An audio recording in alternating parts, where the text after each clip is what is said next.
Cohen. Bonjour à toutes et à tous et bienvenue sur Radio J. Ravi de vous présenter cette nouvelle émission aujourd'hui jusqu'à 16h30 avec mon invité, chevalier de la Légion d'honneur, acteur, réalisateur, dialoguiste et scénariste français avec près de 60 ans de carrière, près de 70 pièces au compteur, notamment le système Ribadier de Feydeau en tournée en ce moment dans lequel il joue encore César du meilleur acteur dans un second rôle dans La Lectrice de Michel Deville. On va en parler évidemment dans un instant. Mais aussi un Molière, près de 100 films, 40 films ou séries pour la télévision. Vous avez pu l'observer il y a peu dans César Wagner sur France 3 que j'ai adoré, vous le savez, ou encore sur TF1 dans HPI. Vous l'avez compris, Patrick Chenet vient nous voir pour son 3e livre, Lettres d'excuses, paru aux éditions L'Archipel. L'occasion d'en parler longuement et de découvrir donc notre invité en direct sur nos plateformes streaming, radioj.fr et sur Radio J. 15h, 16h30, Cyrielle Sarah Cohen. Radio J. Bonjour Patrick Chenet. Bonjour. Quand j'ai dit que je vous recevais, on m'a dit « Ah, c'est quelqu'un ». Écoutez... Merci d'être mon invité en tout cas, pour découvrir votre actualité autour de ce livre et qui permet une rencontre avec vous et aussi sans doute vous avec vous-même. Le bouquin, oui, sûrement. Il y a un peu d'autobiographie et même beaucoup. On va alors découvrir, si vous le voulez bien, parce qu'on va découvrir qui vous êtes au-delà de ce que vous faites. Et je crois qu'on va embrasser Josiane Soleru en même temps, puisque je crois que c'est une phrase qu'elle aime bien vous dire. Et alors le début, toujours le début. Patrick Chenet, vous êtes né le 18 mars à la Garenne-Colombes. Vous êtes le fils de Marius Chenet, si je ne dis pas de bêtises, dessinateur industriel, et de Gisèle Collet, mère au foyer, et Gigi Coco ou encore Gise des Roses, comme vous aimez l'appeler. Quel genre d'enfance vous avez eu ? J'ai eu une enfance, heureuse, enfin je pense, oui, j'ai pas de mauvais souvenirs. En tout cas, les mauvais souvenirs, je m'en rappelle plus. J'en ai eu sûrement, enfin, c'est plus de mauvais souvenirs, puisque je ne m'en rappelle plus, c'est plus de souvenirs du tout. Mes parents m'aimaient. J'ai eu des parents aimants, qui ont eu des difficultés, c'était pas toujours... c'était un peu compliqué pour eux, mon père était résistant, et... sortir de la guerre, il a eu du mal à se réinsérer, il était fatigué. Et voilà, on était ballottés dans plusieurs métiers. Voilà, il y avait des problèmes financiers et tout ça. Mais enfin, le plus important, c'est l'amour. Donc, mes parents avaient beaucoup d'amour. Patrick Chenet, vous nous parlez de cet amour, on va y revenir dans un instant. Dans le courant de votre vie, vous allez effectuer votre scolarité à Rouen, au collège Belfond, puis au lycée Corneille. Vous faites aussi une année de classe préparatoire à l'école française de radioélectricité qui a pour but de former des techniciens supérieurs spécialisés dans la manipulation d'ondes radiophoniques. Mais finalement, vous allez les manipuler d'une autre manière, à une autre échelle, c'est-à-dire plutôt de votre voix plus qu'avec vos doigts, puisque vous êtes avec nous aujourd'hui. Et bien qu'une carrière prometteuse de footballeur s'offre à vous, vous en parlez dans votre livre, vous faites le conservatoire de Rouen, puis à 18 ans au Conservatoire national supérieur d'art dramatique de Paris. Et on a la sensation que pour vous, finalement, au regard de votre carrière, la vie professionnelle a été une autoroute. Est-ce vrai ou faux ? Non, c'est plutôt vrai. C'est même très, très vrai. J'ai pas eu de difficulté. J'ai jamais connu de chômage, ni touché des acidiques, enfin... toute cette facilité cette possibilité de vivre de son métier un peu différemment. Non, voilà. Alors peut-être que ça va venir, je sais pas. Mais enfin, jusqu'ici, j'ai été en pleine activité dans tous les sens, oui. Vous avez été en pleine activité et vous dites, d'ailleurs, vous faites dans votre livre une lettre d'excuse à l'ennui, parce que finalement l'ennui, c'est pas quelque chose que vous connaissez, c'est même une angoisse puisque vous n'aimez pas le vide. Alors. Oui, j'ai l'ennui, j'ai beaucoup de mal. C'est pour ça que je m'excuse auprès de l'ennui, parce que je vais pas laisser, me semble-t-il, j'en parle dans le bouquin, la place qui lui incombait un petit peu, n'exagérons rien. Et il est vrai que maintenant, avec toutes les expériences que j'ai eues, toutes les aventures, parce que j'ai une vie d'aventure, peut-être l'ennui peut davantage trouver à s'installer un petit peu, mais non. Je fais des efforts pourtant, j'en parle dans mon livre, pour ne rien faire, paresse, le droit à la paresse, on parle de ça beaucoup en ce moment. Entre deux activités toujours assez intenses, j'essaye de m'ennuyer. J'y arrive pas toujours. J'y arrive un petit peu, mais pas beaucoup. Ça dure pas longtemps. La meilleure retraite, c'est le mouvement, Patrick Chenet? Je crois que la meilleure retraite, c'est d'être toujours en activité. Alors, je m'explique, sinon je vais me faire engueuler. C'est-à-dire que moi, j'ai quelques amis autour de moi qui sont... Je parle pas de nos métiers, qui sont des métiers particuliers, des métiers de création, des métiers publics, etc. Mais je parle des métiers normaux, ni des métiers difficiles. Bien sûr. Je parle des métiers, entre guillemets, normaux. Et j'ai quelques amis retraités autour de moi qui s'emmerdent comme des rats morts. Donc, ils veulent rentrer dans les associations, faire des petits boulots, s'occuper de clubs de foot ou de, je sais pas, moi, je connais un type qui, tous les jours, va au cimetière Montparnasse, puisque j'y vais aussi pour d'autres raisons, et qui nettoie les tombes, remet les choses quand le vent a un petit peu saccagé les tombes, et il remet tout ça au propre. Il a l'impression d'avoir toujours une activité sociale qui a du sens, et sa vie reprend du sens. Et il me confiait ça en disant que juste après la retraite, il était perdu, et que là, à nouveau, il avait un geste citoyen, il avait une activité le sentiment qui d'être était bon utile. pour l'activité générale. Ouais, voilà. Patrick Chenet, vous allez alors démarrer votre carrière à 18 ans avec un classique, l'Alouette de Jean Anouilh, que vous allez jouer, je crois, 2 fois, en 64 et en 67, peut-être plus, vous me le direz. J'ai joué beaucoup plus, oui. Beaucoup plus. Mais entre ces deux dates, sûrement, oui. Entre ces deux dates, peut-être en tournée, en tout cas, voilà, pour Paris. Vous campez le rôle de Charles VII et vous allez jouer donc plusieurs fois. Et comme vous le dites dans votre livre, vous tenez à présenter vos excuses à Michel Bouquet. Oui. Oui, parce que pour des raisons très compliquées d'alternance à l'époque qui se faisait un peu, je jouais toute la semaine et lui 1 fois par semaine. Le dimanche après-midi, Michel Bouquet jouait. Et j'étais tout jeune acteur, j'avais 20 ans, j'étais totalement inconnu au bataillon, j'avais été choisi par Jean Anouilh. Et les gens venaient voir Michel Bouquet, évidemment, dans ses œuvres. Et ils me voyaient arriver, moi. Donc il y avait une espèce de légère surprise, incertitude, voire mécontentement, de voir ce grand échalas. Et au moment où j'arrivais en scène, il prenait toute la salle prenait son programme pour bien vérifier que c'était plus Michel Bouquet, mais bien Patrick Chenet. Et puis donc mon boulot à moi consistait à faire en sorte qu'il ne regrette pas Michel Bouquet à la fin de la représentation. Mais pourtant, je crois que Michel Bouquet vous a beaucoup appris. Oui, parce que quand ce n'était pas vous, c'était lui. Oui, et voilà. donc... Et puis j'avais une petite scène avec lui dans une autre pièce d'Anouilh qui s'appelait Pauvre Bitos.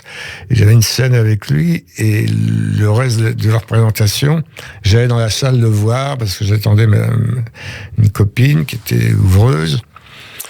Et j'ai appris énormément, oui, en le voyant jouer. Vous avez appris la liberté de l'acteur ? La liberté, je sais pas si on l'apprend, je pense qu'on l'a en soi, mais la permission d'être libre, oui. La possibilité d'être libre sans avoir de regrets ou de culpabilité, oui, et Michel Bouquet me l'a appris. Dans votre livre, Patrick Chenet, vous délivrez une lettre d'excuse aux jeunes acteurs passés après vous, qui finalement sont formés peut-être au formol avec cette technique de l'interprète, alors que la seule façon et la seule leçon à comprendre, c'est qu'il faut vivre ou encore savoir vivre pour jouer. Vous dites ces phrases, le travail véritable, l'apprentissage, la technique, donc c'est l'expérience du quotidien. Observer, être une éponge, boire les paroles, engranger les expressions, recueillir les émotions, guetter, aimer, traîner, souffrir, espérer, rire, faire le tour du monde, déconner, épier. J'aurais dû vous prévenir, 1000 excuses, pas de crayon dans la bouche pendant des heures à dire Rosébra, Rosébro, tonté, tati, loté, tatou. Rigolo, ces phrases peut-être, mais inutiles, grossièrement inutiles. Ne pas respirer par le ventre la moitié de la journée pour mieux sortir les sons, on n'est pas chanteur.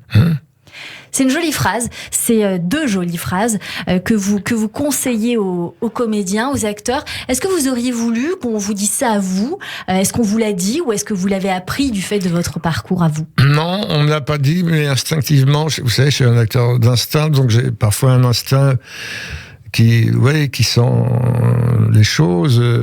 Il y avait au conservatoire des classes de diction, des classes de ceci, des classes de cela, des classes de technique, de toutes sortes, de l'interprète, etc.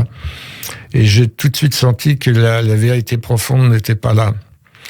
La vérité profonde pour un acteur, c'est de vivre les expériences à fond et de s'en servir pour, au moment voulu, les restituer à l'intérieur d'un personnage, d'une fiction, d'un auteur, d'un poète, etc., ou devant la caméra. C'est ça la véritable technique de l'acteur.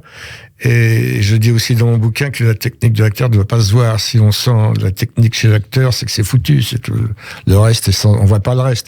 Et le reste, c'est ça qui est fondamental, qui est que les acteurs sont des animaux particuliers, qu'on aime plus ou moins, auquel on s'identifie, auquel on est happé par le jeu d'un acteur. Et c'est très étrange parce que les acteurs sont les dépositaires de la condition humaine. Ils représentent, ils sont identifiés comme les humains. Donc les autres humains qui les regardent peuvent s'identifier à eux. Donc ils ont une place très importante. Et j'ai lu une fois que dans un bouquin sur la préhistoire, etc., que la fiction, les histoires qu'on racontait aux autres, qu'on se racontait entre soi, était le début de la fraternité entre les humains et du fait que les gens sortaient de leur tribu pour aller ailleurs voir ce qui se passait, que créer du coup une espèce de pays, de communauté, de collectivité, etc. D'amitié. Donc je me suis dit, être dans la fiction, dans ce qu'on appelle grossièrement, globalement la fiction, je me sentais très utile de ce point de vue-là. Et alors vous parlez de fiction, peut-être que votre vie à un moment donné, Patrick Chenet, a été une fiction parce que vous avez bien vécu, en témoignent ces folies, soirées parisiennes racontées à la Sellerie, au Sherwood, où j'ai moi aussi longtemps été, bien après vous, ou encore la Cloche d'Or chez Castel, cette vie de pseudo-débauche, si je peux dire ça comme ça, vous pourrez me corriger bien évidemment, avant les grandes embauches en tout cas. Racontez-nous ces souvenirs, ces rencontres qui nous paraissent presque irréelles en tant que lecteur. Oui, vous savez, c'est toujours pareil, quand c'est écrit, ça prend plus d'importance que quand c'est dit ou quand c'est filmé, montré ou quand il y a des images. Mais oui, quand on était jeune acteur, on traînait. Vous savez, moi, c'était ça ma technique, c'est de rencontrer des gens. Et de rencontrer des gens, c'était aussi de rencontrer des jeunes filles, par exemple. Voilà. Et donc, j'avais dans les endroits où les rencontres étaient possibles. C'était aussi des communautés d'acteurs ou de metteurs en scène, enfin de gens qui étaient entre guillemets dans le métier, dans le théâtre, le cinéma. On refaisait le monde, on critiquait dans un sens ou dans un autre ce qu'on avait vu, les pièces qu'on avait vues ou les films qu'on avait vus. On échangeait, c'était une façon d'être avec les autres, de pas être seul. Vous savez, c'est un métier solitaire aussi, contrairement à ce qu'on pourrait croire être acteur. Et là, on était dans une espèce de communauté d'autres acteurs ou d'autres gens, entre guillemets, du métier, qui fait que, oui, on échangeait, on buvait des coups, on draguait, on était dans la nuit. Voilà. Et on voit dans ce livre que vous étiez entouré de nombreuses personnalités, d'avant, de maintenant, de toutes les générations. Est-ce qu'il y a des gens qui vous manquent, Patrick Chenet ? Parce que tous ces noms que vous donnez, certains ne sont plus. Il y a des gens qu'on a beaucoup aimés, évidemment. Est-ce qu'il y a des gens qui vous manquent ? Des artistes qui vous manquent ? Oui, des artistes... Non, pas particulièrement. Il y a des gens, des artistes. Attendez, j'essaie de réfléchir à autre chose. Oui, je regrette quand même que Claude Nougaro ne soit pas parmi nous pour nous distiller tous ces morceaux de jazz. J'ai passé aussi une nuit avec Jacques Brel. Tous les deux, on a bu des coups, on a refait le monde. Justement à la Sellerie jusqu'à 6-7 heures du matin. On était un peu bourrés quand même à la fin de la soirée après avoir vraiment œuvré pour que le monde aille mieux ou en tout cas imposer notre vision du monde. Et à la fin, on s'est serré dans les bras l'un de l'autre en disant qu'on était amis à la vie et à la mort, qu'on allait se revoir très vite, etc.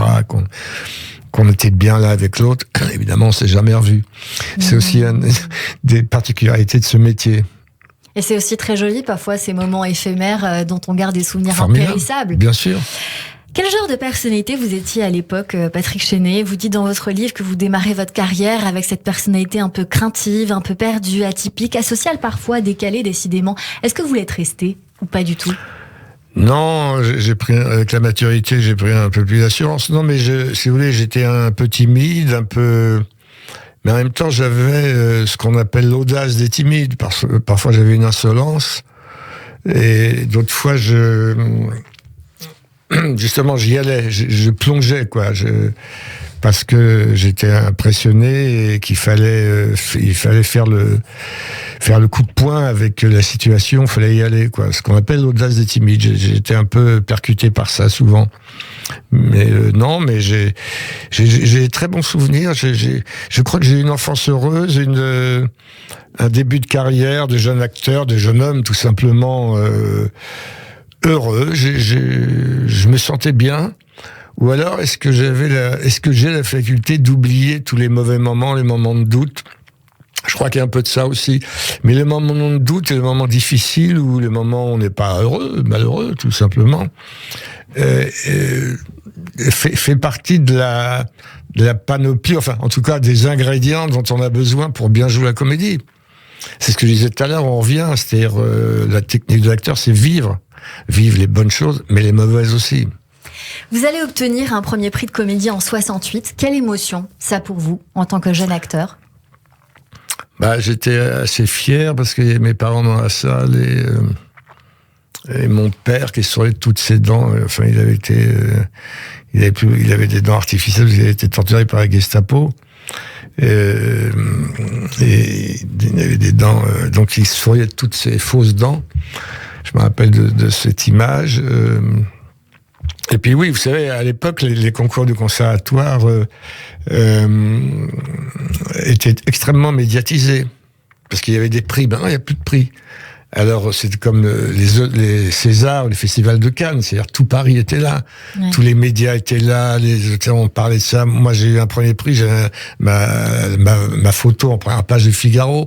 Le soir, j'étais au journal de 20h pour parler de mes impressions. C'était très important. Donc, avoir un premier prix de conservatoire, j'avais 20 ans. C'était un truc, tout arrivait, on voulait m'engager, etc. Puis mes parents étaient tellement contents. Puis après 3 ans d'études incertaines, c'est difficile de jouer à la comédie. Enfin, c'est pas si simple. Voilà, j'étais récompensé, j'étais l'élu, j'étais distingué et élu. Distingué et élu, on va voir par la suite que vous allez faire vos débuts devant la caméra de Jacques Rosier dans Les Naufragés de l'île de la Tortue en 74. Vous enchaînez ensuite de nombreux rôles de personnages atypiques, que ce soit dans L'Empreinte des Géants de Robert Enrico, La Provinciale de Claude Goretta ou encore Les Sacrifiés d'Oka Chatouita en 83. Et en 89, Patrick Chenet, vous remportez le César du meilleur acteur dans un second rôle pour votre composition dans La Lectrice de Michel Deville aux côtés de Miu Miu. On ne se passe pas d'un extrait. Voilà où j'en suis. Une phrase comme celle-là me tue. Cette abusée presque transparente me tue. Vous me tuez, mademoiselle. Je sens un frisson qui me parcourt, des palpitations de désir qui me submergent. Mais c'est beau, c'est très beau. Vous écoutez, vous êtes débloqué. Ce que madame, croyez-le ou non, je n'ai pas fait l'amour depuis 6 mois. Ah. Oh. Voilà, cet extrait est très joli, j'ai adoré l'écouter, le regarder. Est-ce que c'est un bon souvenir, ces Césars? Et je vous demande cette question parce que je veux savoir surtout si les distinctions vous touchent. Oui, les distinctions me touchent, comme tout le monde. Comme tout le monde, j'insiste. Mais... Il y a une extrême orgueil je crois, à minimiser les distinctions ou quitte à les refuser. Comme disait, je ne sais plus qui, je crois que c'est Albert Camus, il ne suffit pas de refuser une distinction, faut-il encore ne pas l'avoir méritée. C'est ça. Donc il y a un peu de ça. Vous savez, on vit dans une société où on est distingué, où on est récompensé constamment. Au moment où ça se passe, j'étais content. Sauf que 2 jours après, plus personne ne sait qui a eu le César, ou le Molière, ou tel prix, on ne sait plus. Tout ça se mélange dans une espèce de magma de récompense perpétuelle.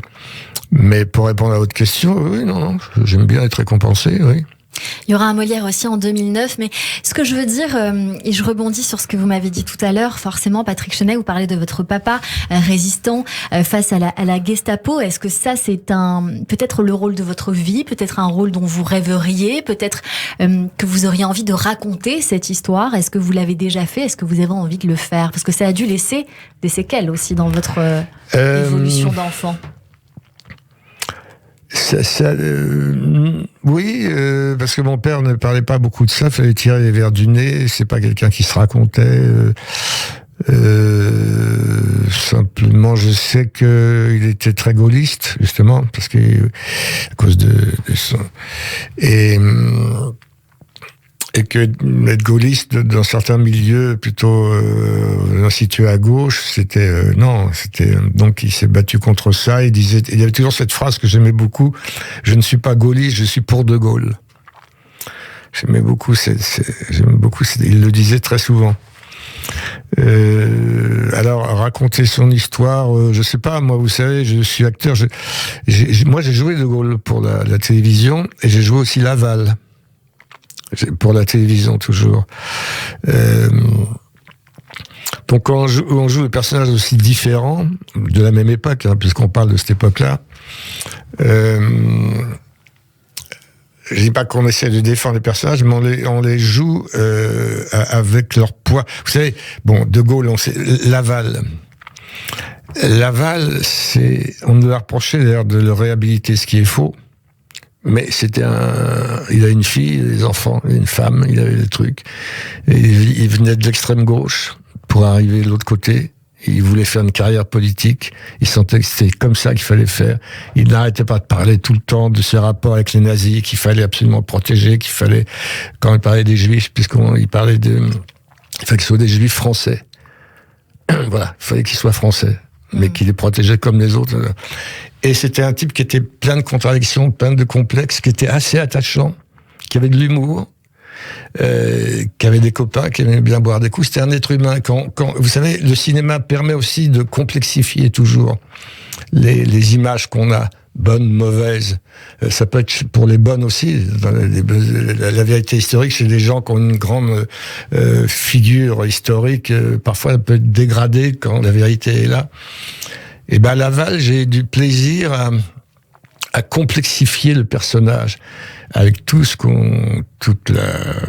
les erreurs politiques et même la saloperie qu'il a fait. Voilà. Est-ce que j'ai bien répondu à votre question? Je sais pas, j'ai un peu dérivé. Vous parlez de votre papa et vous aviez envie de me parler de ce rôle qui a été important pour vous parce que sans doute il a été nourri encore une fois par la vie et par certainement ce que vous aviez à la maison. On va continuer évidemment à parler de vous dans cette émission, Patrick Chenet, de ce livre dans un instant tout en continuité. Mais d'abord, on va faire le rappel des titres sur Radio J.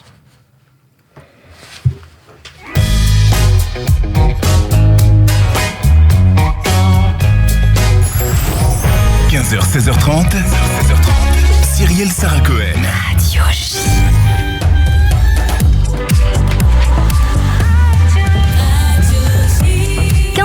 Sur Radio J, bonjour et bienvenue si vous venez de nous rejoindre. Tout de suite, le rappel des titres avec Alexandra Sénigo.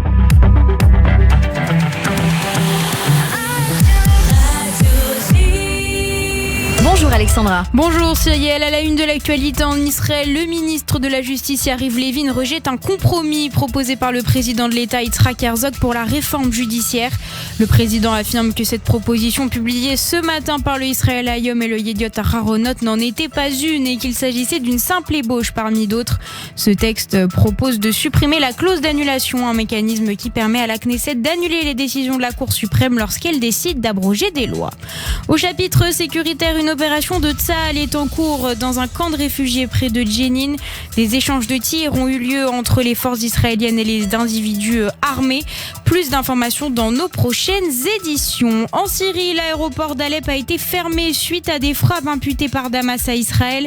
L'armée de l'air israélienne aurait également bombardé des positions pro-iraniennes dans la région d'Alep, selon l'opposition syrienne.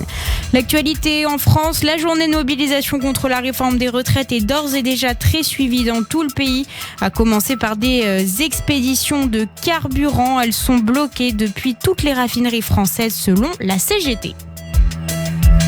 Et merci beaucoup Alexandra Sénigou. On vous retrouve dans 30 minutes pour le journal complet.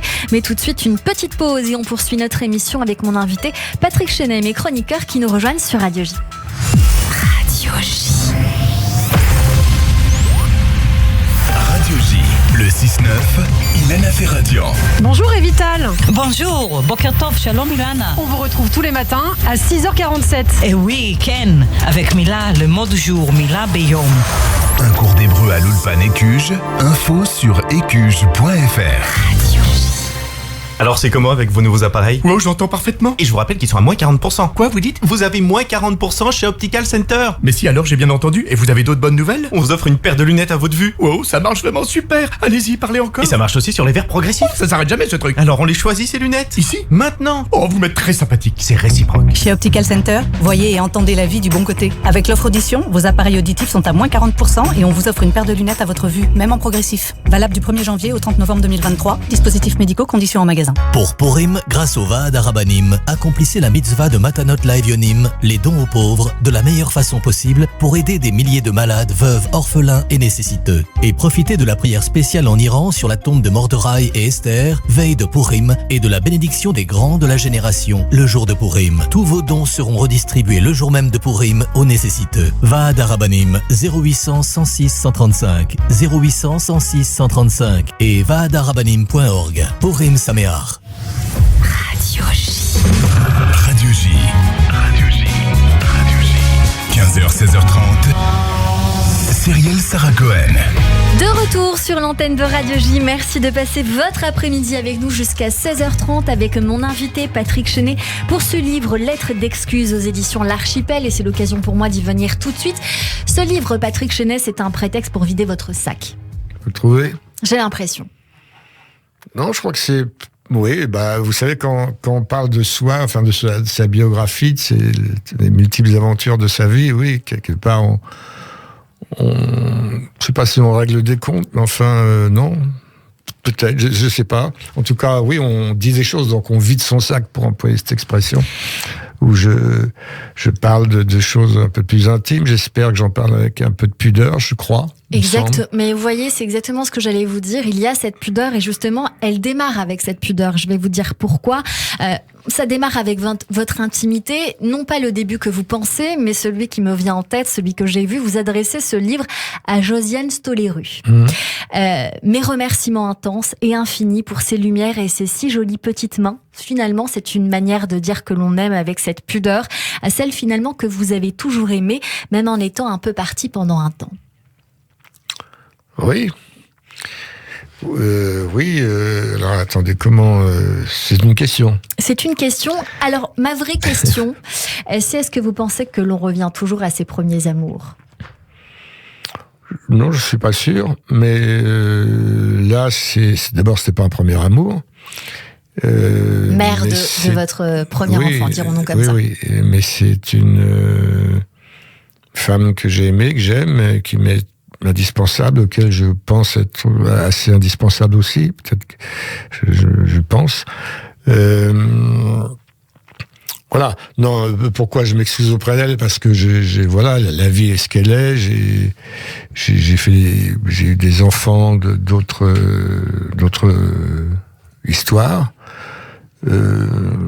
C'est pas toujours voilà, la vie est un chaos, la vie est chaotique, la vie est un magma de plein de choses qui s'entrechoquent, qui se contredisent en même temps, qui s'associent, voilà, je sais pas. Donc mais Josiane a toujours su que j'étais l'homme de sa vie, quoi qu'il arrive. Mais vous l'avez su après, quelle était la femme de votre vie? Non, je le pensais aussi, mais je sais pas. J'ai du mal à parler de ça parce que d'abord c'est très intime et je peux pas On parlait de complexité, la vie est complexe et contradictoire, mais voilà, Josiane était là depuis très très longtemps. On s'aime, et Josiane est quelqu'un de très fort, et c'est pour ça qu'on s'aime toujours. Les sorties de route que j'ai pu faire n'ont pas généré des règlements de compte, non, pas du tout. J'ai toujours eu un calme, quelque chose, une acceptation, en même temps une volonté de faire comprendre que l'amour est plus fort que tout. Un amour inconditionnel en tout cas. Ouais. Que vous avez peut-être eu aussi avec votre maman, à qui vous dites pardon dans ce livre-là, Patrick Chenet. Ben oui, parce que c'est toujours le problème des EHPAD où on se débarrasse des personnes qu'on aime et de leur vieillesse et de leurs difficultés que génère la vieillesse, en la confiant dans des établissements spécialisés qui s'occupent de ça, en donnant un peu d'argent pour ça. Et les gens ne sont pas heureux. Est-ce que la vieillesse est heureuse ? Ça, c'est une question plus générale. Mais elle est morte là-bas. Elle s'ennuyait terriblement. Elle était angoissée. Elle mangeait mal. Est-ce que les personnels étaient toujours gentils avec elle ou avec eux ? Les gens qui étaient là-bas, je suis pas sûr. Peut-être. On n'en sait rien. Et la seule chose qui l'intéressait, c'était de sortir, où je l'emmenais en vacances dans la maison à Île de Ré. Elle comptait les jours comme un prisonnier qui fait des barres pour savoir combien de jours il reste. Donc c'était pas une fin très heureuse, mais la grande vieillesse, le grand âge implique aussi un savoir-faire, hein, comment s'occuper des gens qui sont plus autonomes, disons le mot. Donc voilà. C'est compliqué parfois de faire autrement et on l'entend. Votre papa était-il un bon comédien ? Malgré vos mensonges, entre guillemets, parce que vous faites une lettre à votre papa qui à un moment donné est tombé malade et vous dites on lui a tout caché, on lui a caché la vérité de sa maladie pour pas évidemment angoisser, et ça s'entend parfaitement.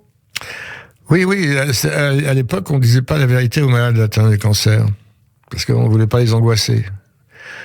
On s'est rendu compte que c'est une erreur, parce que d'abord il faut dire la vérité en général, c'est mieux. Et puis aussi parce qu'ils passaient par les mêmes degrés, par les mêmes états que ceux qui savaient qu'ils avaient le cancer. C'est-à-dire, je crois qu'il y a plusieurs étapes. Il y a l'angoisse, la colère, l'espoir et l'acceptation. On accepte la maladie, on accepte la mort. Dans un dernier temps. Et donc, on a entretenu un mensonge avec mon père, et le mensonge, induit un autre mensonge. Quand on ment, on est pris dans une spirale, de l'autre côté, c'était pareil. Et lui, il s'en sortait par des pirouettes en déconnant. Ouais, il avait compris. J'imagine que ça a dû aussi vous inspirer. Bien sûr. Puisqu'on parle de votre père, votre rôle aussi à vous, Patrick Chenet, pas forcément le meilleur d'après vous, entre guillemets, je me permets, après ces lettres faites à vos fils, en tout cas Ferdinand et Victor, l'un pour qui vous estimez avoir manqué de temps et pour l'autre que vous ne faites pas rire en essayant de lui en donner. Ben non, oui, c'est vrai que mon dernier fils, j'ai fait pas rire. J'ai beau faire de l'humour, etc., rien à faire. Alors, est-ce que la figure du père ne doit pas être rigolote ? C'est peut-être ça, j'en sais rien. C'est un type formidable, hein, très particulier, très radical. Très radical dans ses goûts artistiques, tout ça. Pour le reste, au contraire, il n'est pas du tout wokiste, ni tout ça, pas du tout extrême, ni rien. C'est même le contraire. Mais non, c'est toujours pareil avec moi. Les films, il regarde pas il voit pas mes films au cinéma, très peu, un petit peu quand même. Les téléfilms, il n'en parle même pas, ça n'existe pas. J'ai enregistré un disque dernièrement des chansons de Bachung, enfin une chanson avec d'autres, avec Cabrel, avec tout ça, et tout le monde est d'accord pour dire que c'est plutôt bien. Ouais. J'ai même surpris moi-même de chanter une chanson de Bachung. Et voilà. Donc j'ai fait écouter en disant, quand même là, il va peut-être... Je dis, il me dit, ouais, ça va. Est-ce que c'est pas un peu une posture, ça, Patrick Chenet ? Alors, Le seul truc... Je crois qu'il est sincère. Je crois qu'il est sincère, mais là, est-ce que c'est par rapport au père... Alors, je vais vous dire. Le seul truc, il a lu le bouquin, et je lui ai dit, et je pensais qu'il allait me dire, ouais, ça va, ou pas mal, un peu. Hein. Il m'a dit, c'est très très fort. Ah, et ça c'est beau. C'est le seul truc qu'il m'a dit, puis il s'est barré là-dessus. Ça c'est très beau. Peut-être que votre fils, il attend un je t'aime. Patrick Chenet, est-ce que vous lui avez dit je t'aime ? En tout cas, je l'ai fait sentir. Moi, j'ai du mal à dire je t'aime. Faut faire attention, ça peut être galvaudé, faut pas non plus banaliser le je t'aime. Je pense qu'avant de le dire, il faut que ça se sente. Je pense qu'il a senti. Ce sentiment, on le sent aussi avec la lecture de votre première lettre. Évidemment, Patrick Chenet, faite à votre fils Ferdinand, à qui vous avez consacré un livre en 2008, Il est où Ferdinand, journal d'un père orphelin aux éditions Michel Lafon, mais aussi La vie est belle, je me tue à vous le dire, qui parlait de souvenirs. Ici, vous lui parlez de ses regrets, encore une fois, tout en pudeur, pour ce fils parti trop tôt en 2006 dans cet accident de voiture à cause de l'alcool. Et alors, c'est important pour vous de redire et de marquer ce fils qui vous manque ? C'est-à-dire qu'à partir du moment où on écrit un livre sur sa vie, sur sa biographie, son autobiographie, il y a un moment ou un autre, Ferdinand arrive et traverse le bouquin.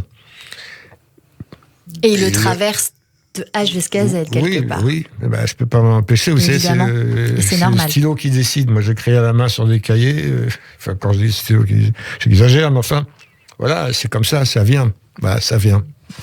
J'ai envie de me permettre de vous poser cette question, Patrick Chenet. Pour rappel, votre fils, son histoire, c'est lors d'une soirée arrosée. Votre fils est monté dans une voiture avec un ami très alcoolisé qui a roulé à contresens sur le périphérique parisien, heurtant une autre voiture. Et pardon pour cette impudeur, parce que l'actualité nous sert aussi. J'aimerais savoir si vous en voulez à Pierre Palmade, ou si vous pouvez comprendre cette erreur, sans nul doute sa souffrance aussi. Et je vous pose la question parce que je sais que vous êtes concerné.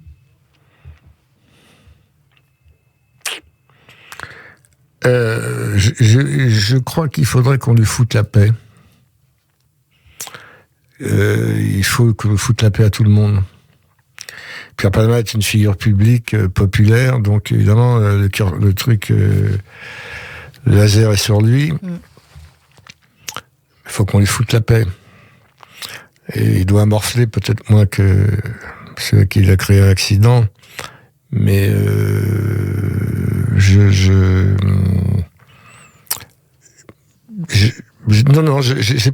pas d'avis. Je voudrais simplement qu'on lui foute la paix, qu'on le laisse tranquille, avec sa conscience, avec tout ça. Et vous avez pardonné, vous, au conducteur de la voiture de votre fils, Patrick Chenet ? C'est marrant, ça m'a pas jamais traversé l'esprit ou pardon, ou le pardon, ou le refus du pardon. Je vais pas pardonner, mais je vais pas pardonner non plus. Je sais pas comment dire ça. Dans un premier temps, quand je l'ai rencontré dans le cabinet des juges d'instruction, j'étais comme si, oui, j'étais très hostile. Il a essayé de faire quelques tentatives vers moi que je refusais très abruptement. Il était très fragile, évidemment. Il était responsable de la mort de mon fils. Mais pendant le procès, la présidente du jury était très, très forte. Elle lui a mis la tête sous l'eau, vraiment. Il était en charpie. Et donc, elle m'a demandé si je voulais prendre la parole. J'ai pris la parole. J'ai pas voulu j'ai voulu parler de mon fils, simplement. J'ai pas voulu parler de l'accusé, de la culpabilité, etc. Mais il était en charpie, c'est l'image que j'ai de lui. Il était pas très fort. Il était très faible. Parce qu'on ne peut que s'en vouloir ? Non, mais il était très faible. Patrick Chenet, depuis, vous avez créé en avril 2007 l'association Ferdinand dans le but de prévenir les dangers que constitue l'alcool au volant. Cette association finance notamment des spots de prévention contre l'alcool au volant, avec des réalisateurs de cinéma. Est-ce que vous trouvez qu'on en fait assez ? On en a fait pas mal. On n'en fait jamais suffisamment puisqu'il y a toujours des morts. Alors, il n'y a pas que la prévention, que mon association et les images et les petits scénarios et les petits films qu'elle propose à des heures de grandes écoutes dans les grands médias ou en avant-première chez Gaumont, chez UGC, etc., qui ont, d'après les spécialistes, eu une incidence qu'on ne peut pas la mesurer. On peut pas savoir si ça a épargné tant de morts, ou tant de vies, ou tant de blessés, mais les spécialistes disent que de toute façon, oui. Donc même une vie épargnée, ça veut dire quelque chose. Voilà. Est-ce que vous avez un message, Patrick Chenet ? Est-ce que vous avez envie de parler à ces gens qui prennent la voiture avec un message ? Ben oui, c'est le même message, c'est-à-dire faut pas boire en conduisant. Là, vous pouvez boire si vous voulez. Moi, je suis pas là pour empêcher les gens de boire s'ils ont envie, mais une fois qu'ils ont bu, faut pas qu'ils montent dans une voiture. C'est simple. C'est comme faut pas qu'ils prennent de la drogue ou tout ça. Faut pas monter. Faut confier le volant à quelqu'un. Vous savez, les mentalités ont évolué parce que je me rappelle dans les dîners en ville il y a 20-30 ans, les gens buvaient, prenaient le volant. Maintenant, dans les dîners en ville, il y a toujours quelqu'un qui dit non, ce soir je bois pas, c'est moi qui conduis. C'est nouveau. Il y a 10-15 ans, on n'entendait pas ça. On est quand même plus responsable alors. Les mentalités évoluent, oui. On essaye. Patrick Chenet, on va faire une transition très différente de l'émotion qu'on vient de partager ensemble. On va parler théâtre, on va parler de votre œuvre au théâtre, et c'est avec Hélène Kuttner. Et mes acclamations, mon enthousiasme, viva notre bienfaiteur. Olé, olé, olé. Au théâtre. Et on rejoint Hélène Kuttner qui est avec nous en visio aujourd'hui. Bonjour Hélène Kuttner. Bonjour Cyrielle, bonjour Patrick Chenet, bonjour à toutes et à tous. Est-ce que vous m'entendez ? Oui, tout à fait, on vous entend Hélène. Très bien. Alors, voilà, je vais essayer de mettre une ambiance un petit peu plus gaie, plus lumineuse, parce que Patrick Chenet, je suis d'abord ravie de faire votre portrait théâtral, parce que Cyrielle nous l'a demandé, et que caractériser ce qui fait votre patte d'acteur à travers la petite centaine de pièces que vous avez interprétées depuis les années 70 n'a pas vraiment été une chose facile pour moi, vous vous en doutez. Même si je constate que nous partageons les mêmes goûts pour les bonnes pièces, telles que le magnifique Glenn ou la naissance d'un prodige, avec justement quelqu'un que j'aime beaucoup aussi, qui s'appelle Josiane Stoléru, et qui est la vie du pianiste Glenn Gould, et qui poursuit avec succès sa route actuellement au Splendide, qui est une très bonne pièce. Alors, difficile de faire votre portrait, cher Patrick, parce que vous êtes un comédien très demandé, et que vous réussissez tel un caméléon à vous glisser dans la peau de personnages comique ou tragique, classique ou très contemporain, avec la même aisance. Ensuite, parce que j'avouerai que quand se joue une pièce avec Patrick Chenet à Paris ou en région, les amateurs de théâtre dont je fais partie ont tendance à se précipiter pour réserver leur place, qu'importe parfois le sujet de la pièce ou le nom du metteur en scène. Et oui, Patrick Chenet, ce n'est pas seulement une belle moustache, un regard moqueur, une gouaille, une manière d'enfiler rapidement tous les costumes. C'est une présence hallucinante, une sincérité dans le jeu, une énergie vitale évidente qui pointe même dans les rôles les plus compliqués. En fait, Patrick Chenet, on vient vous voir parce que vous nous surprenez en permanence. Ce qui est bien sûr, Hélène Kuttner, un très beau compliment pour un acteur. Oui, merci. Vous ferez la prochaine émission. Vous ferez la prochaine émission avec moi encore. Avec plaisir. Merci alors, pour ces compliments. Ça me fait plaisir. Mais merci à vous parce que effectivement vous venez de signer un très très beau livre intime à ceux que vous aimez, que vous avez aimé ou que vous vous excusez d'avoir blessé. Et moi-même, Patrick Chenet, j'ai envie de vous dire merci. Merci pour tous les personnages que vous avez interprétés de manière si personnelle, si éblouissante au théâtre. Dans le système Ribadier, il y a 2 ans de Feydeau, avec Valérie Carcenti, vous apparaissiez tonitruant en amant de la maîtresse de maison, conjurant le terrible système de traque hypnotique mis au point par le mari. C'est signé Feydeau. Un explorateur dingo avec un chapeau sur la tête, tout droit échappé de l'île de Batavia. Toutes les familles sont bien sûr des lieux de tragédie, vous le savez, et c'est ce mélange de tragédie et de comédie qui vous permet de dessiner l'empreinte de vos plus beaux personnages, comme celui du mari d'Evelyne Buil dans Une famille modèle, du même auteur Yvan Calberac, qui propose à sa femme, non moins, une garde conjugale alternée avec une maîtresse en poche, tout en jurant pour la vie le grand amour à son épouse. Bon, voyons. Patrick Chenet, ou l'art du funambulisme familial et métaphysique, quand il ne se mélange pas les pinceaux dans sa chronologie et sa temporalité. Un doudingue qui nous demande en quelque sorte de croire à toutes ces sornettes. Mais après tout, n'est-ce pas la première qualité d'un comédien ? Pour terminer cette question, il semble y avoir beaucoup, bien sûr, de créations d'auteurs dramatiques dans le parcours de Patrick Chenet, avec un Molière en 2009.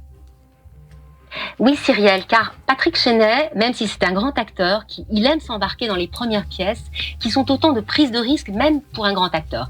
C'était le cas en 2008 pour la pièce qui s'appelle Cochon d'Inde de Sébastien Thierry. C'était une farce noire, burlesque, qui mettait en scène un promoteur immobilier nommé Monsieur Kraft, c'est comme chez Kafka, en prise avec les forces absurdes et occultes d'une banque dirigée par un Indien. D'une situation des plus normales, l'auteur nous faisait basculer dans une fiction inquiétante. Vous y étiez, Patrick Chenet, magistral, drôle, désarmé à la fois, totalement paniqué sans repère, ridicule, impatient, en prise avec la mondialisation. La pièce, comme vous le dites, Cyrielle vous avez reçu le Molière du meilleur comédien et la pièce de Sébastien Thierry a reçu un Molière de la meilleure comédie en 2009. Et pour terminer cette chronique, j'avais envie d'évoquer une pièce que vous avez jouée 2 fois, Patrick Chenet. C'est une pièce qui s'appelle Love, une pièce de l'américain Murray Chisgal.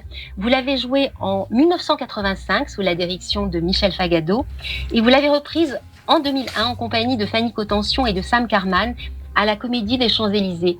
Vous y étiez ce personnage qui s'appelle Harry, un hypocondriaque, dépressif, cabotin, égocentrique, sur le point de sauter du pont de Brooklyn quand Sam Carman, qui joue Milt, qui fut jadis votre meilleur ami, survient pour vous sauver la vie.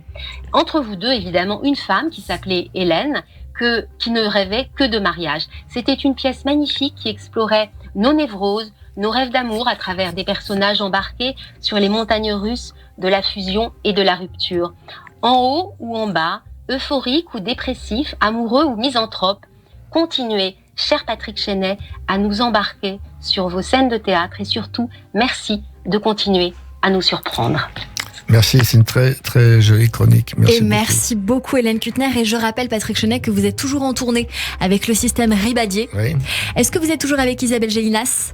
Oui, absolument. Eh bien, vous l'embrasserez très fort pour moi parce que je l'ai vu dans un tout premier film que je pense beaucoup de monde a oublié, qui s'appelait La Montagne de Diamants, un film magnifique où elle a démarré et dont j'aimerais beaucoup la recevoir, donc c'est l'occasion de partager cette info avec vous. Je vais lui poser la question. Avec grand plaisir. Tout de suite, la chronique émotion de Jérôme Goulon. Radio J, l'émotion de Jérôme Goulon. Bonjour Jérôme. Bonjour Cyrielle, bonjour Patrick Chenet. Dans cette chronique, on va parler d'artistes ou d'œuvres que vous aimez. Et on commence en musique avec l'une de vos œuvres préférées. Il s'agit de Summertime de George Gershwin. Alors un air d'opéra, un standard de jazz et de blues, sorti en 1935, qui a la particularité d'avoir été repris par de très très nombreux artistes. Ça paraît incroyable, mais on compte 80 000 enregistrements de ce morceau.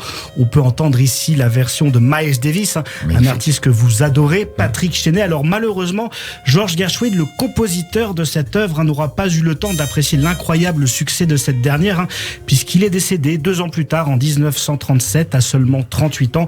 Un succès qui est venu dans la difficulté pour le compositeur. Un flashback, nous sommes en 1914, alors que George Gershwin travaille dans une manufacture de partitions musicales comme interprète et vendeur de chansons.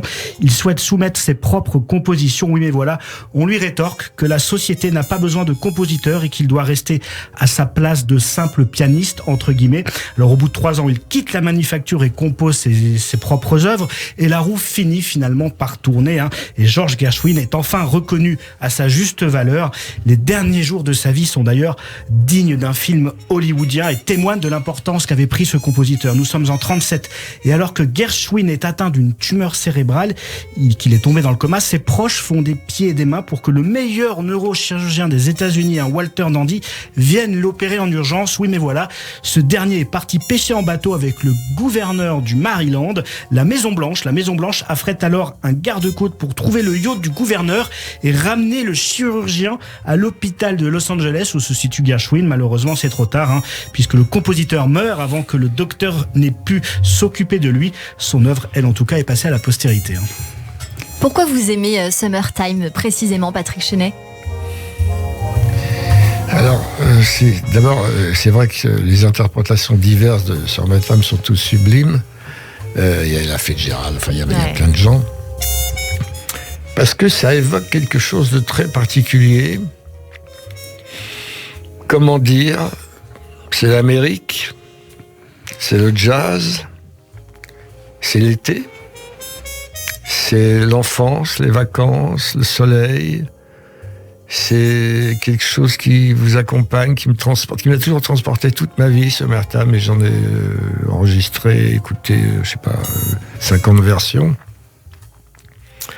J'adore ce tempo, j'adore ce que ça suscite chez moi. Alors peut-être c'est quelqu'un d'autre, ça suscitera pas la même chose, mais chez moi, il y a tout ce que je viens de vous dire, ou le rêve américain, peut-être, quelque chose de cet ordre-là. On va maintenant parler d'une autre chanson qu'adore notre invité Jérôme. Oui, elle est signée Nino Ferrer, excusez-moi. Il s'agit évidemment de la chanson Le Sud, sortie en 1975. Le plus grand succès de Nino Ferrer, mais un succès qu'il a très mal vécu. Je m'explique. Nino Ferrer, connu pour son ultra-sensibilité, détestait en effet être considéré comme un artiste de variété, véritable génie de la musique. On rappelle qu'il n'a jamais appris le solfège et qu'il a toujours composé à l'oreille. Eh bien, Nino Ferrer ne supportait pas que sur les 2 chansons qu'il avait composées, eh bien le grand public n'en ait retenu que 3, dont Le Sud. De façon générale, Nino Ferrer supportait mal que ses albums ambitieux et plus pointus aient été boudés du grand public au profit de ses tubes de variété, comme Le Sud. On rappelle d'ailleurs que Le Sud n'aurait jamais dû exister. L'enregistrement et la publication de cette chanson ont en effet été imposés par la maison de disques de Nino Ferrer suite à l'échec de son précédent album. Au final, Le Sud s'est écoulé à plus d'1 million d'exemplaires lors de sa sortie. Mais Nino Ferrer n'a jamais savouré ce succès, affirmant que la popularité de cette chanson l'avait rendu médiocre à ses yeux. Médiocre, c'est un mot qu'il a employé. D'ailleurs, en 98, année de son suicide, Nino Ferrer, profondément déprimé, avait couché des brouillons de chansons dans lesquels il faisait part notamment de son aversion pour le showbiz et le populaire. Et dans ces brouillons de chansons, il y avait un point commun avec vous, Patrick Chenet, puisqu'il s'excusait aussi pour son tempérament acariâtre qu'il avait pu avoir auprès des autres. Il s'excusait auprès de ses proches. Et ce n'est pas sans rappeler vos excuses dans votre livre, Patrick Chenet. On va poursuivre évidemment avec la suite de cette chronique dans un instant, mais tout de suite on doit passer au journal de l'info. Vous restez avec nous sur l'antenne de Radio J dans un instant, notre séquence tac au tac également, les questions de nos auditeurs, notre coup de cœur du jour et notre experte Nathalie Daudrieux pour le portrait de notre invité, Patrick Chenet pour son livre Lettres et d'excuses aux éditions L'Archipel. Aussi en fin d'émission, notez que vous pouvez questionner notre invité en direct. Pour ce faire, appelez-nous au 01 53 75 26 26, 01 53 75 26 26. Tout de suite une très très courte pause et la suite du journal avec le journal. Restez connectés sur Radio J.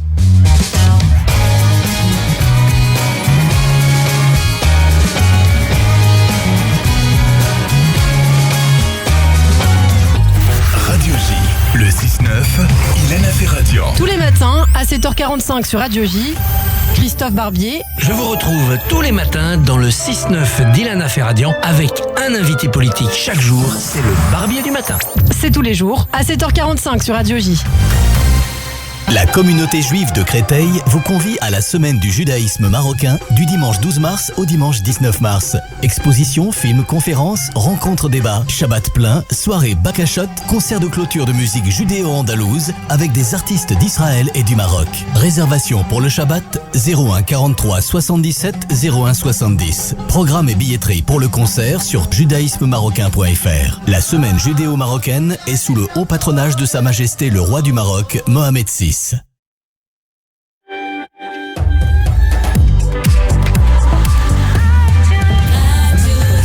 Il est 16h sur Radio J. Bonjour et bienvenue à toutes et à tous. Tout de suite, le journal de l'info avec Alexandra Sen.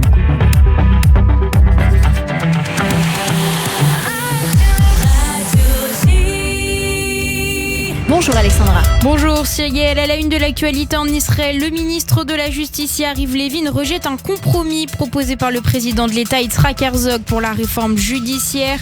Le président affirme que cette proposition publiée ce matin par le Israël Hayom et le Yediot Aharonot n'est qu'une ébauche et qu'il ne s'agit pas d'un texte définitif. Selon les informations publiées ce matin, Yitzhak Herzog a demandé à 2 équipes d'experts juridiques de rédiger un projet qui remplacerait celui de la coalition. Ces experts auraient supprimé la clause d'annulation, un mécanisme qui permet à la Knesset d'annuler les décisions de la Cour suprême lorsqu'elle souhaite annuler une loi. De son côté, Benjamin Netanyahou tenterait de convaincre Yariv Levin de faire preuve de flexibilité pour permettre la tenue de négociations, d'autant qu'au Likoud, on réclame plus de modération à propos de cette réforme. Les détails avec Daniel Haïk, notre correspondant à Jérusalem. Plusieurs ministres israéliens du Likoud auraient mis en garde Benjamin Netanyahou et lui auraient demandé de calmer les ardeurs de Yariv Levin, le ministre de la Justice, en faveur de la mise en application rapide de la réforme judiciaire. Ces ministres auraient dit au chef du gouvernement « Nous sommes en train de payer un prix beaucoup trop lourd pour cette réforme. Il faut parvenir à un compromis, même si cela doit impliquer la démission de Yariv Levin. »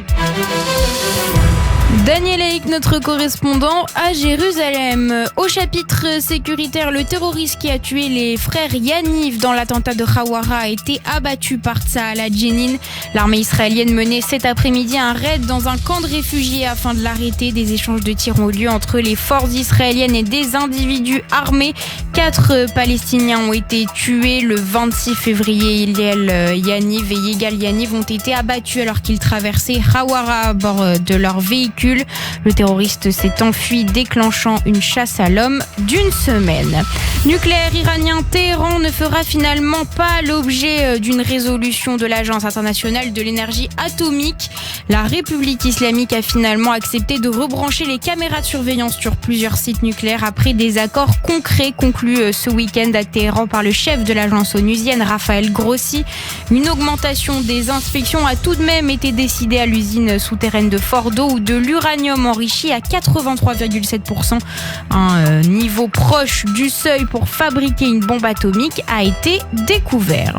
L'actualité en France et la journée de mobilisation contre la réforme des retraites qui est déjà très suivie dans tout le pays, à commencer par les expéditions de carburant. Elles sont bloquées depuis toutes les raffineries françaises selon la CGT.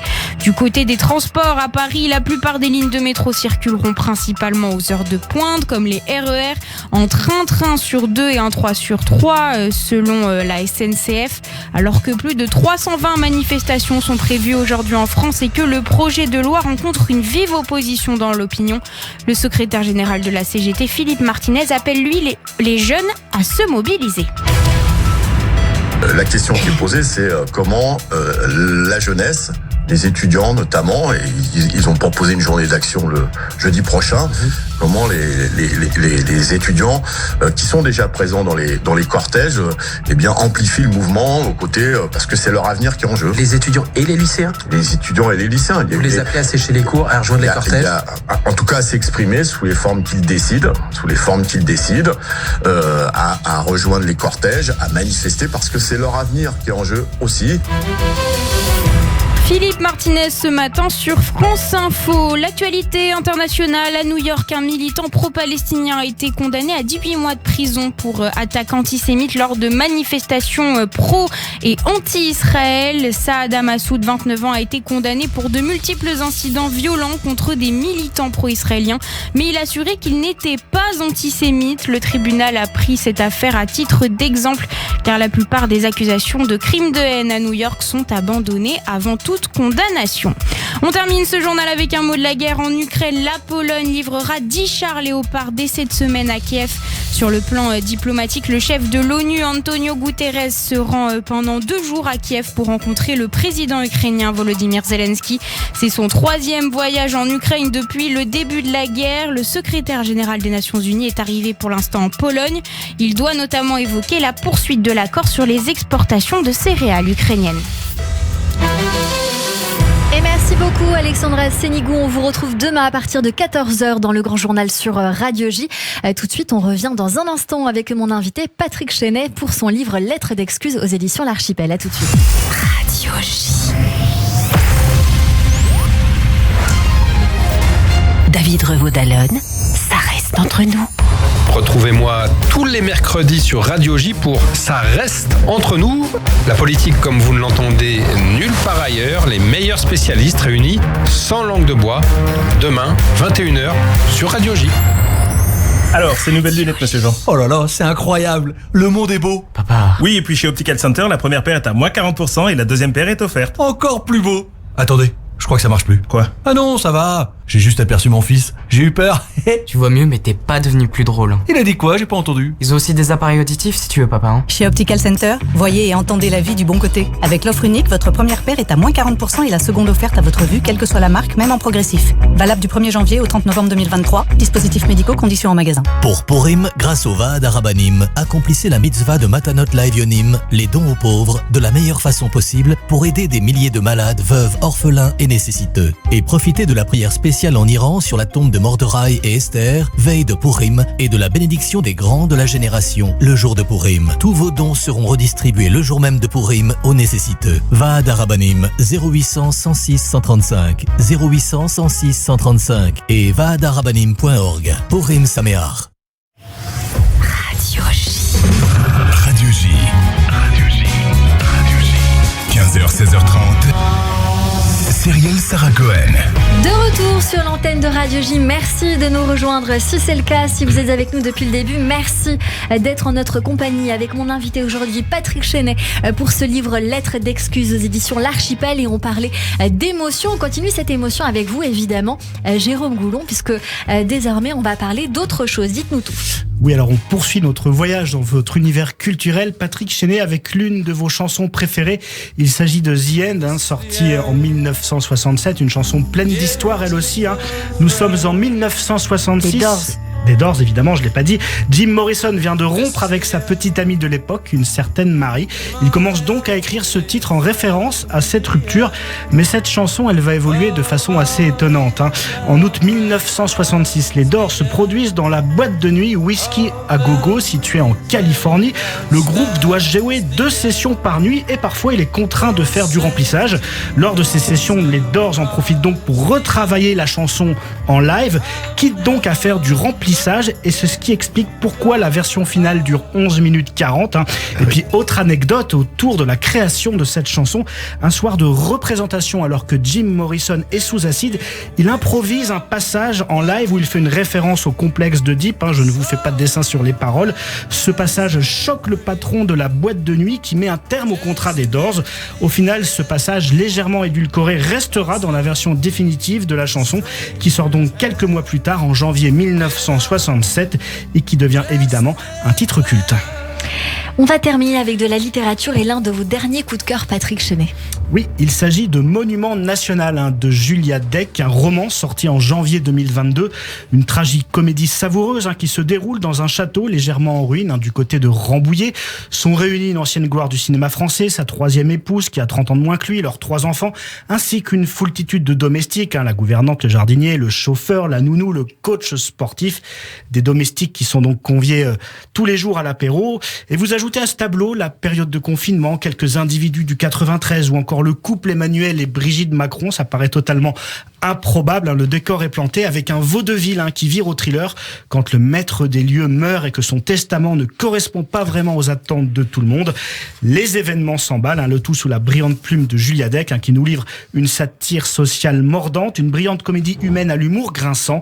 Je laisse à nos auditeurs le soin de découvrir ce livre par eux-mêmes. En tout cas, comme le disait Victor Hugo, l'un de vos auteurs préférés, faire rire, c'est faire oublier. Quel bienfaiteur sur la terre qu'un distributeur d'oubli. Eh bien, assurément, Julia Deck, c'est un distributeur d'oubli. Quelque chose qui vous parle forcément, Patrick Chenet.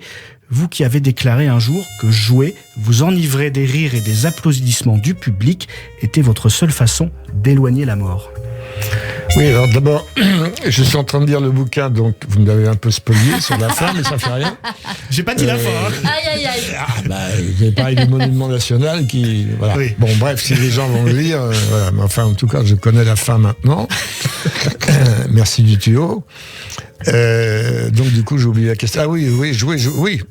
On en revient à ce qu'on disait tout à l'heure. Pour moi c'est jouer parce que c'est mon boulot. C'est mon boulot, c'est mon travail, c'est l'exercice de mon art.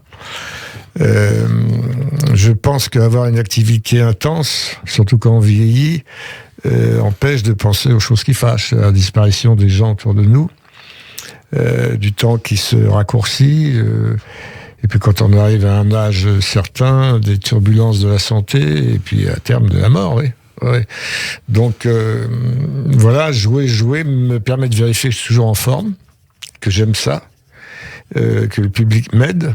Le public vient jouer avec moi, hein, ils sont sur scène, et je leur renvoie la balle, ça fait du bien. De me permettre aussi, par exemple, dans le dernier Fedo que je joue, c'est très sportif. Donc je fais du sport tous les jours, je monte depuis 50 ans, donc c'est pas une nouveauté, mais ça me permet de vérifier quand même que j'ai encore du muscle et du souffle. Voilà. Merci Jérôme Goulon, merci Patrick Chenet. Tout de suite, vous vous faites croquer, Patrick Chenet, par Jordi, puisque Bonne c'est nouvelle. le coup de fourchette, c'est parti. C'est pas grosse. C'est très fin, ça se mange sans pain. C'est dilaté. Radio J. Radio J. Le coup de fourchette. Bonjour Jordi. Eh ben bonjour Cyrielle, bonjour Patrick Chenet. PC si vous étiez un ordinateur Windows. Alors je mets tout de suite les choses au clair, hein, Patrick Chenet, coup de fourchette, voilà, on va parler d'un plat français connu de tous, et je ne parle pas de cassoulet mais de votre plat préféré, du moins un de vos plats préférés, c'est l'œuf mayonnaise.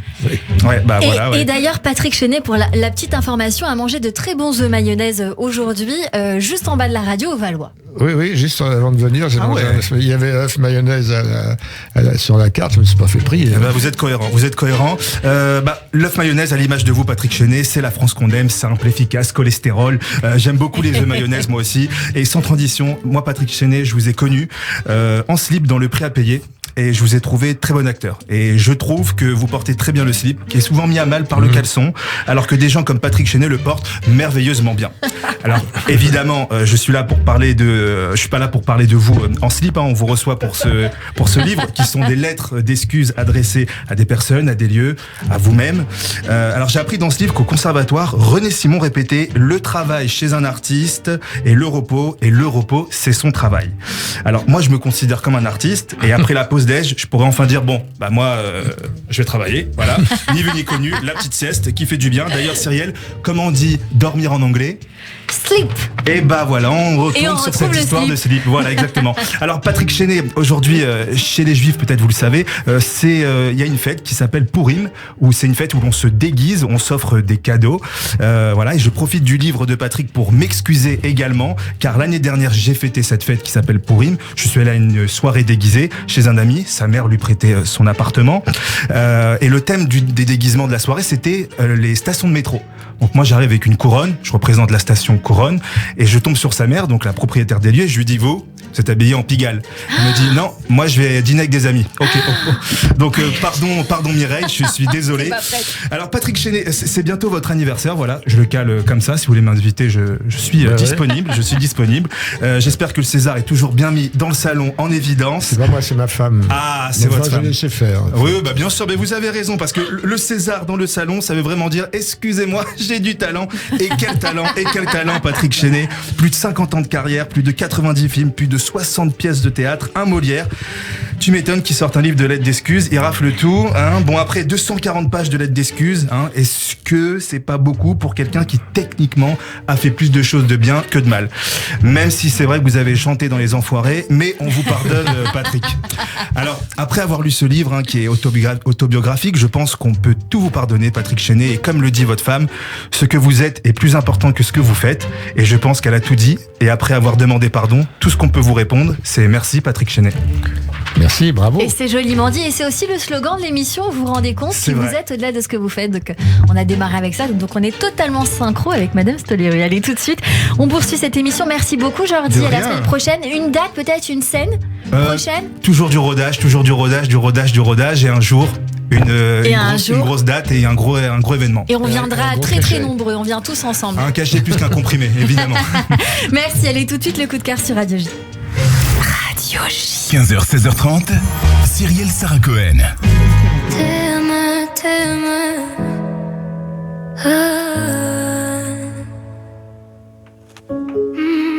L'amour est mort hier.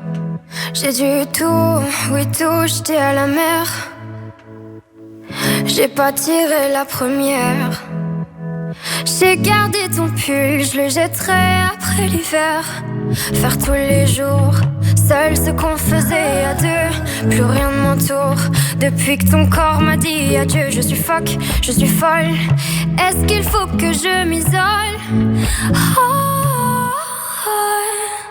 T'aimes, j'écris sans thème, nos amours défuntes, mon cœur à la traîne.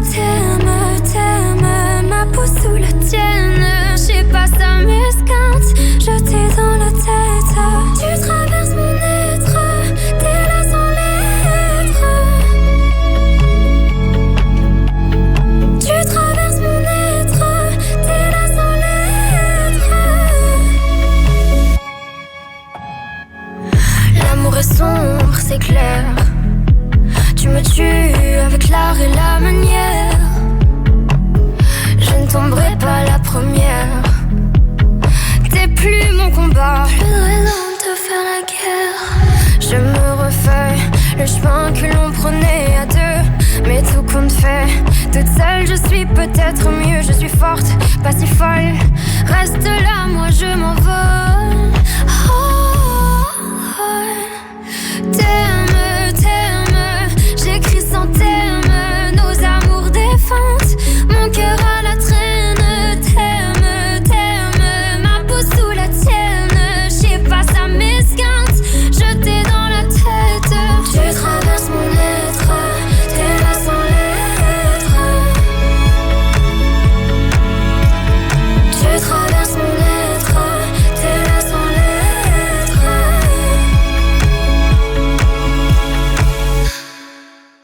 Minuit, à la couleur de tes yeux, t'as fait l'amour à ce que j'avais de mieux. Minuit, à la couleur de tes yeux, je crois que je t'aime. Et on est en train d'écouter la chanson Thème de Jade sur l'antenne de Radio J. Bonjour Jade. Bonjour, merci. Mais merci beaucoup d'être mon invitée, c'est une première. Une première, pour vous, je suis ravie de vous recevoir, sachant que je sais que vous êtes, si je puis me permettre, la chouchou d'Amir, que nous avons reçu il y a 2 semaines et à qui j'avais dit, voilà, je viens de découvrir, donc on aura l'occasion de la recevoir. Merci beaucoup d'être mon invitée. Vous êtes vue comme une étoile montante de la pop française. J'imagine que ça vous flatte évidemment. Votre chanson qu'on est en train d'entendre, je le disais en off, c'est comme de l'eau. Vous avez une voix qui glisse, c'est fluide, c'est très beau à entendre. Parlez-nous de vous, comment vous avez démarré, d'où vous venez, quel âge vous avez, on veut tout savoir. Merci déjà de me recevoir pour cette première expérience pour moi en radio. Merci pour les beaux compliments. J'ai 22 ans, je suis née à Nice et je suis montée à mes 17 ans à Paris pour l'aventure. Je suis de base danseuse. Du coup, je suis venue ici pour danser, pour faire le maximum d'auditions et travailler. Et en fait, rapidement, j'ai rencontré beaucoup d'artistes qui m'ont permis de chanter avec eux pendant dans les loges, tout ça. Et en fait, je me suis rendu compte que mon rêve ultime, ce serait de danser et de pouvoir chanter aussi et créer toute cette direction artistique autour de mon propre projet. Et la rencontre un peu culminante, c'était du coup Amir, parce que j'ai chorégraphié pour lui. Et en fait, il m'a dit passe au studio, rencontre mes équipes, et c'est de ça qu'est né Thème en fait. Chorégraphier, mais aussi j'imagine lui faire écouter votre voix, parce que ça, comment ça s'est passé en fait? Comment vous avez chanté la première fois devant Amir? On a envie d'être dans cette histoire. En fait, j'ai même pas chanté devant lui, il a juste vu sur mes réseaux que je chantais pour le plaisir, parce que c'était un plaisir avant tout. Depuis petite, je partage cette passion avec mon père qui est guitariste et aussi qui aime chanter. Et c'était un peu un rêve de petite fille, mais je me disais que c'était un peu inatteignable, que j'avais déjà cet objectif de danser qui était un rêve déjà surréaliste pour moi. Alors, vous avez dansé, mais pas avec n'importe qui, quand même, je tiens à dire. Vous êtes très très jeune, vous n'avez que 22 ans, Jeanne, et vous avez quand même fait partie de l'équipe de danseurs de Mylène Farmer. Ouais. Très rapidement, vous avez progressé, commencé à chanter et à composer vos propres chansons. Vous avez rencontré Amir, et puis vous faites aussi, je crois, vous continuez de faire partie de la comédie musicale Starmania. Ouais, on est en tournée actuellement dans toute la France. On a le droit de le dire. Donc ces chansons, celle-ci en tout cas, c'est Amir et vous qui êtes aux paroles. Alors il y a Amir qui est aux paroles. Ouais, il y a Nazim aussi. Très bien. Qui écrit aussi pour Amir. Et le compositeur, c'est PL, Pierre-Laurent Faure. Donc c'est un peu une collaboration tous ensemble. C'était la première fois que j'allais même en studio. Et de ça est né ce titre. Et j'en suis trop fière. Et il est très beau. Juste avant, il y a eu Calma. Ouais. Et il y a aussi un autre titre que l'on va certainement entendre sur l'antenne de Radio J, évidemment, qui s'appelle Quiproquo. Sur ces deux autres titres-là, c'est vous qui avez écrit ou vous êtes toujours en travail de co-écriture et de composition avec Amir? Je suis souvent en co-écriture, surtout avec Nazim. Amir, il est surtout sur thème. Et ouais, je coécris. De plus en plus, là, j'essaye d'écrire seule et de passer cette étape-là. Mais Nazim, il a cette expertise que j'ai pas encore. Donc, son savoir-faire, il est hyper bénéfique pour moi, quoi. Jade, est-ce qu'il y a un album programmé? Oui, il n'y a pas encore de date, mais je suis en préparation pour la fin de l'année 2023. Vous viendrez nous en parler, évidemment, et on fera écouter d'autres titres sur l'antenne de Radio J. J'ai envie qu'on vous suive sur les réseaux sociaux. Je donne quand même votre Instagram, en tout cas que j'ai pu voir, qui s'appelle Who's That Jade. Très joli, très joli. Ça pourrait être le nom de scène aussi, Who's That Jade. Sur d'autres réseaux, j'imagine TikTok. Ouais, pareil, sur le même nom. Who's That Jade et d'autres, j'imagine, sur YouTube pour voir les clips. Mes visuels, ouais. Les clips, les visuels. Vous êtes très belle, je tiens à dire. J'ai pas démarré avec ça, mais vous avez de très jolis yeux. Un style, voilà, vous êtes atypique et donc c'est aussi la force dans la voix et dans le style. Merci d'avoir été notre coup de cœur sur l'antenne de Radio J. On vous retrouve bientôt, hein. Je sais qu'on va continuer à vous suivre. Merci beaucoup d'avoir été avec nous. Tout de suite, c'est le portrait sur l'antenne de Radio J. Merci à vous. Radio J. Radio J. Le portrait psychologique.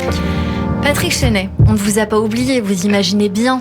On a entendu, on a noté, on vous a fait parler, mais pas pour rien, parce qu'à ma gauche, il y a Nathalie Daudrieux qui a pris des notes tout du long de cette émission et qui va résumer, si je puis me permettre, synthétiser tout du moins ce qu'on s'est dit sur l'antenne de Radio J. Bonjour Nathalie. Bonjour Cyrielle, bonjour Patrick Chenet. Bonjour.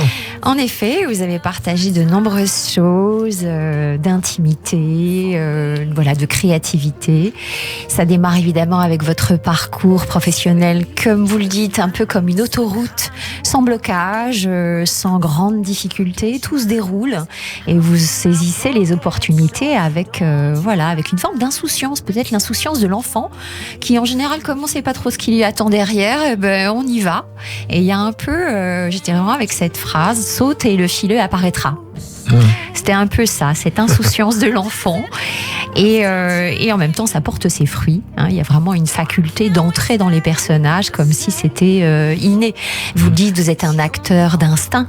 Et donc, il y a cette possibilité de se mettre au service des personnages.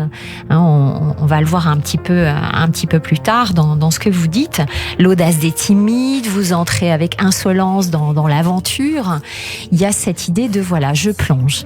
Je ne sais pas si c'est hérité du climat familial ou finalement, vous le dites, le plus important malgré les difficultés, c'est l'amour. L'amour qui était là en grande quantité. C'est le plus important. Oui. Et ça vous donne une idéologie assez forte, assez profonde. L'amour est plus fort que tout. Vous dites à plusieurs reprises comme quelque chose qui vous porte. Un peu peut-être comme un leitmotiv, peut-être dans le choix de vos projets, vos personnages, mais peut-être également dans votre vie privée.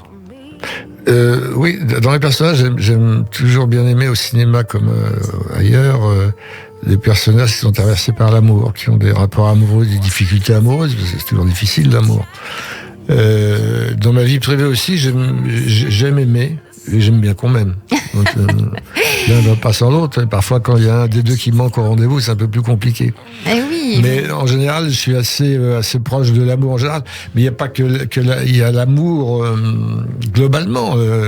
Ça peut être l'amour pour mon petit-fils, par exemple, en ce moment. C'est une forme d'amour particulier. L'amour des gens, l'amour des grands textes, l'amour de la musique, tout ça. Oui, j'ai noté qu'il y avait un besoin de rencontrer l'intensité, peut-être un petit peu addict de ce mouvement qui vous agite. Il y a comme pas assez de temps pour tout faire, un peu comme dans l'émission. Ça se manifeste aussi. Et du coup, il y a cette idée de remplir le vide. Vous dites, j'aime pas le vide, j'aime pas l'ennui. Donc vous êtes vraiment contre l'éloge de la paresse, en tout cas visiblement dans ce que vous amenez dans vos mots. Mais pourtant votre corps annonce tout un autre tempo. C'est vraiment une force tranquille qui est là. Parlons un peu de mon corps. Oui, parce que le corps et l'esprit, c'est au centre de votre métier d'acteur aussi, oui. Mais c'est ce qui vous permet de vous rendre disponible. Et pour aller donner le meilleur de soi pour un personnage, il faut savoir accepter de faire le vide en soi et de se mettre en retrait. Vous le dites, être au service et vivre intensément. Vous le dites, la vérité profonde, c'est vivre à fond la chose, l'événement, le personnage, puis restituer ça. Donc ça sous-entend qu'il y a un arrière-fond et un avant-plan. Et vous savez très bien jouer avec ça. C'est ce qu'on appelle un peu la faculté de compartimenter, vous voyez, de cliver, de mettre à distance certaines choses. Donc c'est un peu jouer et danser avec ses émotions. Pardon Nathalie, mais moi j'ai cette question qui est restée en suspens. Qu'est-ce que le corps de Patrick Chenet dit ? Ah oui, le corps, eh ben justement, par rapport à toute cette agitation et à tous ces projets, tout ce besoin d'accomplir des choses, il y a à l'inverse un mouvement très posé, très tranquille sur la chaise et peu de mouvements, les bras souvent croisés et un verbe toujours à peu près constant. Donc il n'y a pas de dynamique changeante au gré des émotions, c'est plutôt toujours stable, peut-être maîtrisé ou contrôlé. Ça dépend des jours, des moments. En tout cas, moi, je fais à partir de ce qui est là, ici et maintenant.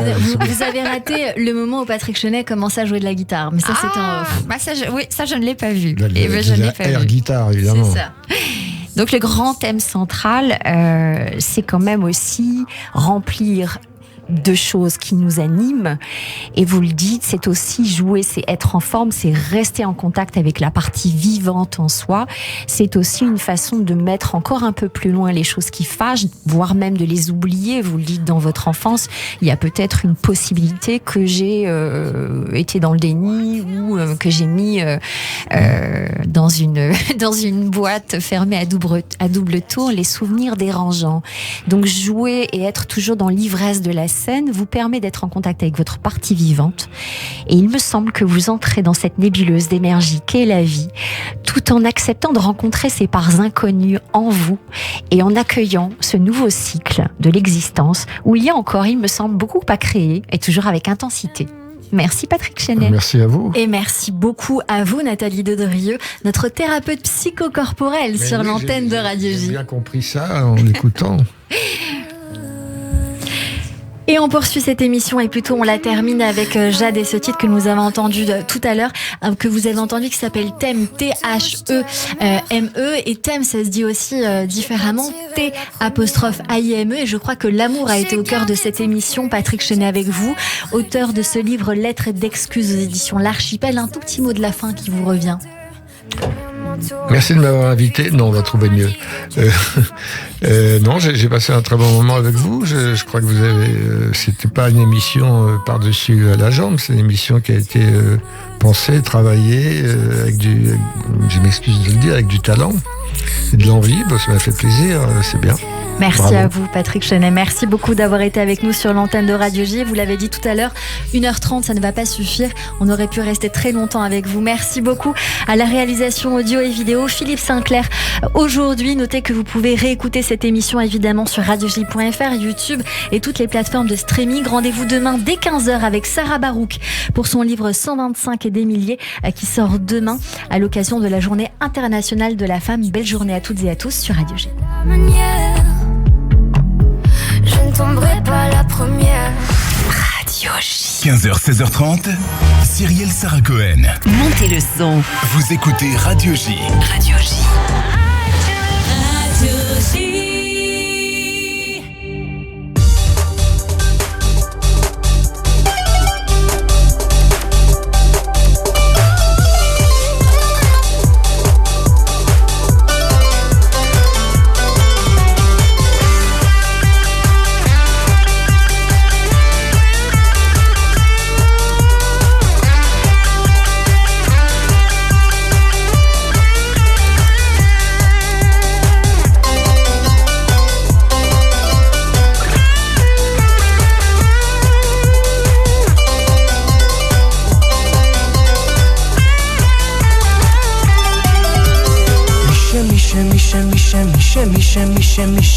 שנכנס אדם מי שנכנס אדם מי שנכנס אדם מבין בשמחה מי שנכנס אדם מבין בשמחה